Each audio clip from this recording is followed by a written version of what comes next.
Hold on.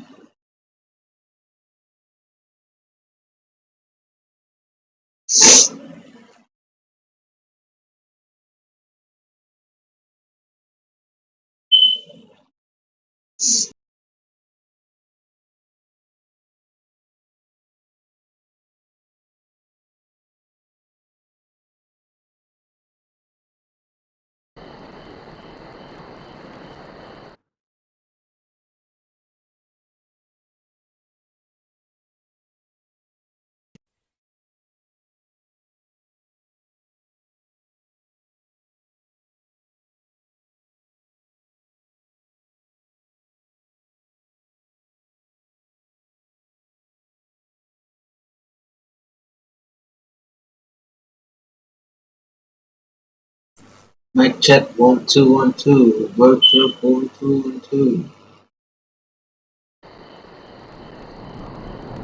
Mic check.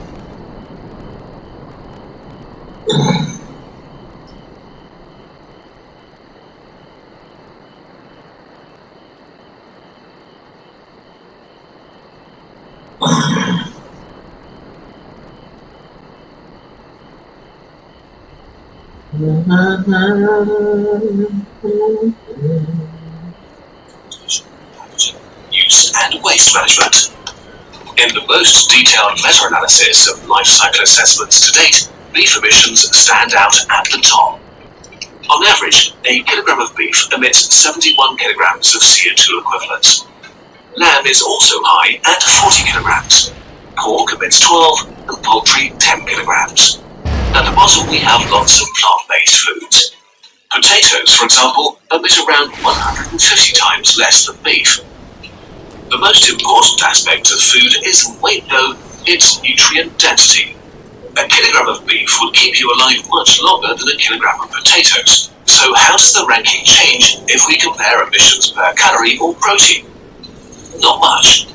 Animal protein is still the most costly for the environment, and beef and lamb are also outliers in emissions per calorie. But is this fair? After all, not all beef is the same. There are all sorts of ways to rear cattle, from pure grass-fed to factory farming. The worst beef comes in at 105 kilograms of emissions per 100 grams of protein, the best at only 9, a tenfold difference. In contrast, most other foods, especially plant-based, have a much narrower spectrum. Still, the best beef is worse than the worst plant. Okay, but this seems promising. Can we buy the right beef and lower our emissions? Maybe by buying locally produced beef to minimize our footprint? 2. Does buying local food actually matter? Let's stick with beef since it's such an outlier. By buying locally, you are trying to avoid emissions from transportation and packaging. But it turns out these only account for 0.5 to 2% of beef's total emissions. Actually, transport and packaging combined are only about 11% of all food emissions. Nearly all food transport emissions are reduced over the last few miles, the regional travel on the road supplying the markets and shops in your area. International food transport happens mostly on freight ships, which are insanely efficient. For example, shipping 1 kilogram of avocados from South America to Europe generates about 0.3 kilograms of CO2 equivalents in transport emissions and around 2.5 kilograms overall, while 1 kilogram of beef from your local butcher will come in at 18 kilograms in CO2 equivalents at least. So even when shipped great distances, emissions from almost all plant-based foods cause lower emissions than locally produced animal products. Okay, so if transport doesn't play a big role, what causes the vast amounts of emissions from beef then? By far the largest share of beef emissions consists of methane released directly by the animals. While CO2 hangs around for centuries, methane only stays in the atmosphere for decades. But in these short periods, it is very powerful. All in all, methane has already caused 23 to 40% of human-made warming so far. There's controversy about how bad this is exactly, and we don't want to dive in too deep here, but the way things stand, any kinds of extra emissions are not great. Still, all cows burp and fart to similar degrees. What explains the spectrum of beef emissions? There are a couple of things. It makes a difference if the beef comes from a dairy herd or one dedicated to beef production. 44% of the world's beef comes from dairy cows, sharing its footprint with dairy products. Dairy cows tend to get higher quality feed, which makes them grow faster and emit less methane. Geography also plays a role because it determines which farming methods are possible. The worst fact by far is the destruction of forests for farmland. Not only does this release the CO2 that was bound in the flora, it sets free carbon that was stored in the soil and destroys its ability to store it in the future. This aspect accounts for much of the range of emissions in beef. The worst emitters are farms burning down rainforest for farmland, especially in Brazil. There is a sinister truth hidden here. The more animals suffer, the better they are in terms of climate change because they are way more efficient.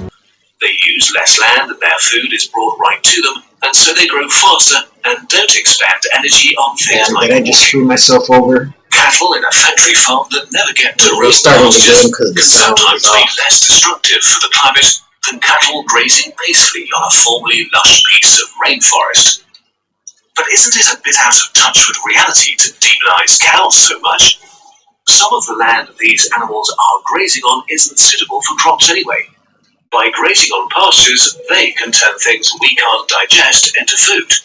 Isn't farming animals just a smart way to make the best use of unused resources?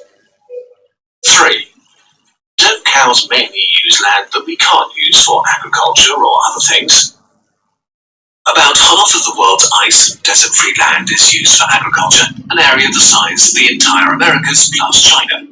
Half of all agriculturally used land is dedicated to animals. Most of it is grassland, 65% of which cannot be converted to cropland. So pasturing animals is actually a very efficient way to use those areas since we can't grow human food there anyway. There are a couple of catches here though. While the idea of cows turning useless grass into steak is nice, it is part of a marketing lie. Even though it is so massive, pastureland alone can't support the ruminants living on it. Globally, grazing systems sustain only 13% of beef production. So if we were to switch to 100% grass-fed, we'd simply have to eat much less beef. In the US, beef production would crash by some 70% if it were to exclusively rely on grass. The only way to sustain our high demand for meat is by growing crops and feeding them to our cattle. And we haven't even talked about chicken and pigs, which exclusively eat feed crops. Because of this feed demand, less than half of the world's cereals are used directly as human food. 41% is fed to animals. The same is true for soy. There's a lot of talk about Amazon deforestation for soy production, which makes us think of soy milk and tofu. But only 19% of global soy production goes towards products for humans. About 77% is used to feed animals. Besides, land without food crops isn't automatically ecologically useless. A beef-free diet would free up around 2 million hectares. A vegan diet would free up around 3 million hectares of land. We could use this land to grow forests or restore wild grasslands. Basically anything that could suck carbon out of the atmosphere. If we spared 3 billion hectares of land, it could remove about 800 billion tons of CO2 from the air over 100 years. By comparison, we emit about 50 billion tons of CO2 equivalents per year at the moment. Okay, to summarize, food is a huge driver of emissions. Meat, but especially beef, is the worst food in terms of emissions. Buying locally does not have a big impact on food emissions compared to the type of food you're consuming. When it comes to beef, cattle that are grass-fed can sometimes even be counterproductive because they just need much more land. Even if you find the most environmentally friendly beef in the world, your burger still comes with a significantly higher carbon footprint than a veggie patty. You can decide for yourself what you want to do with this information. In fact, you are always only one decision away from making a change. You can start learning a new skill or dive into a new interest today. It's up to you. If only that first step wasn't so hard to take. We have something for you to make it a little easier. We are big fans of Skillshare, an online learning community that offers thousands of classes for all skill levels in tons of creative disciplines like illustration, animation, or film and video. There's something for everyone, really. Unlimited access to all the classes is less than $10 a month with an annual premium membership. The first 1,000 Kurzgesagt viewers to click the link in the description will get a 1-month free trial of Skillshare.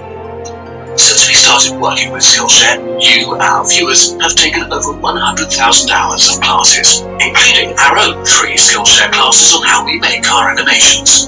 In them, you will learn all the basics like how to set up your project and layers, but also more details about how we work with tools and timing.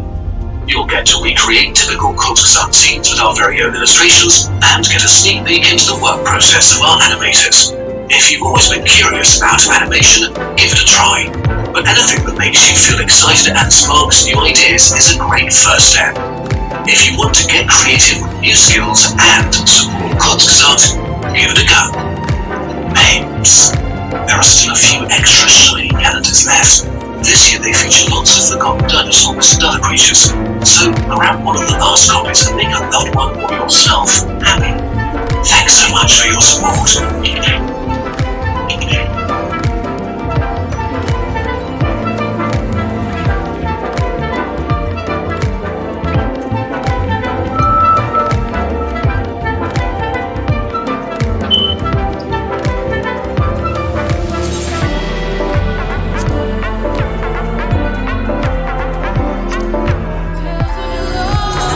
I'm going to turn on 2,000 lights. This is the first step in creating snowflakes in the lab.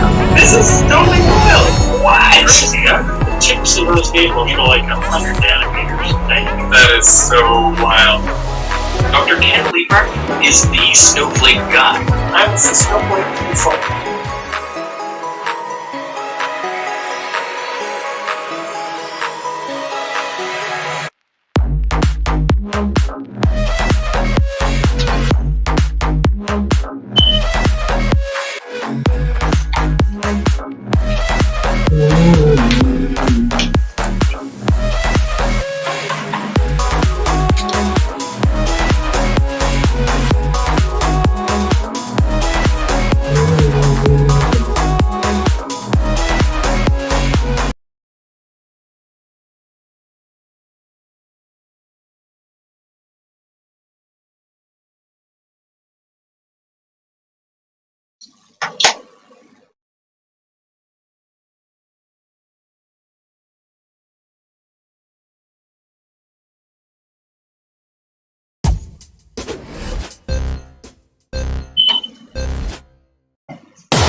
mean.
bum ba da ba da ba ba ba.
Hook.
I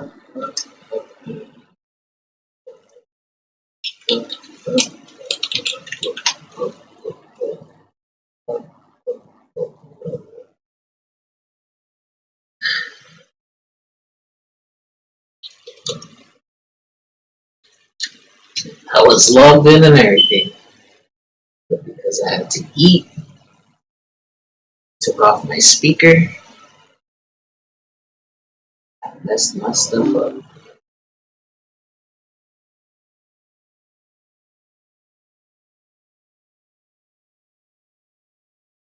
I'm gonna replace with their soldier. Their keys.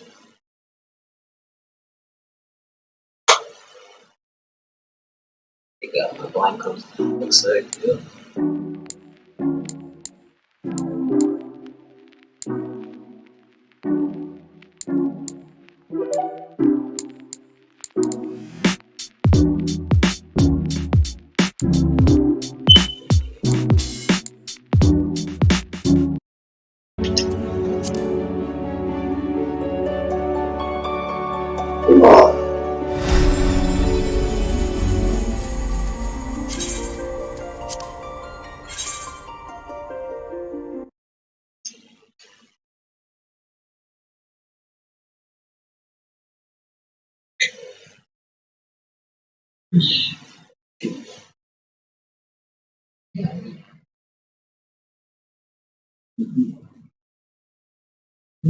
So,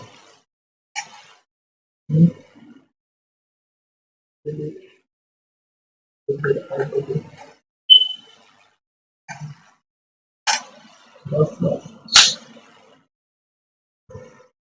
Who got keys?